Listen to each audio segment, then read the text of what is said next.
The city of San Diego is making it harder to evict tenants. If you are a landlord in the city of San Diego, you're going to want to listen up. Let's talk about it. Welcome back to my YouTube channel. My name is Chris Payne at Keller Williams Realty, where I make these videos to help you make sense of the real estate market. Now, what did the San Diego City Council do? It drafted a new proposal that says if you want to get your tenants out for no-fault evictions, that you, the landlord, are going to have to pay your tenant up to 2 months of the rent just to get them out. Now, let's talk about what a no-fault eviction is for just a moment so everybody completely understands it.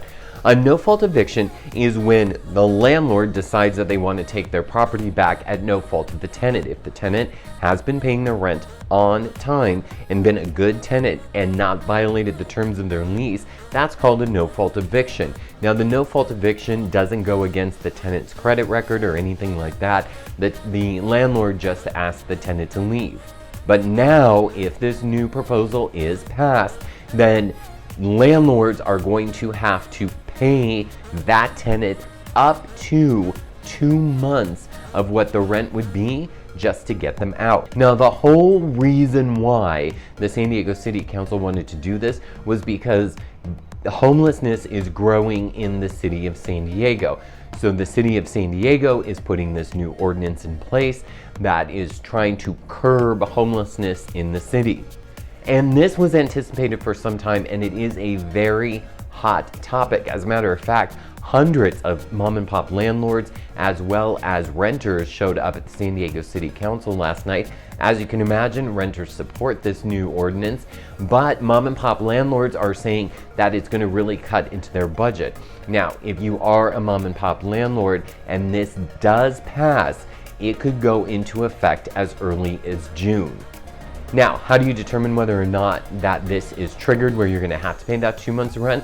First and foremost, if your tenant has been there at least 12 months, then this triggers that. So, for example, you own a house in University Heights and you've been renting that house out for 15 years and now you want your daughter to move into that house, or say you want to sell that house. If this proposal is passed, in order for you to get the tenant out, you're going to have to pay them those 2 months. There is an exception. Now, the first exception to the rule is if the tenant has been violating any terms of the lease, then you can evict the tenant. That is still, standard procedure. You can just take them to eviction court and get them out. The other thing is if they haven't been paying their rent, then you can also have them evicted as well. So those two things didn't change. Now, if you want to renovate the property, there is a caveat to this, and that is you can evict if you're going to do renovations as long as you have the proper permits in hand and you have posted a 30-day notice to the tenant. Let's face it, the permit department's running about 90 to 120 days behind, so it might be worth your time and your money to just pay those 2 months to get your tenant out and then just wait for those permits to get through so that way you can start renovating on your home. Again, I'm Chris Payne at Keller Williams Realty, where I make these videos to help you make sense of the real estate market. If there's anything you'd like me to cover, just shoot me an email or a text. If you have questions about this or would like to know the value of your rental property, feel free to reach out. Remember, 2023 spring housing market is absolutely hot right now. Multiple offers on most properties out there. We are getting really beat out, especially if you're in Metro San Diego, 92116 in particular. Condos off the charts.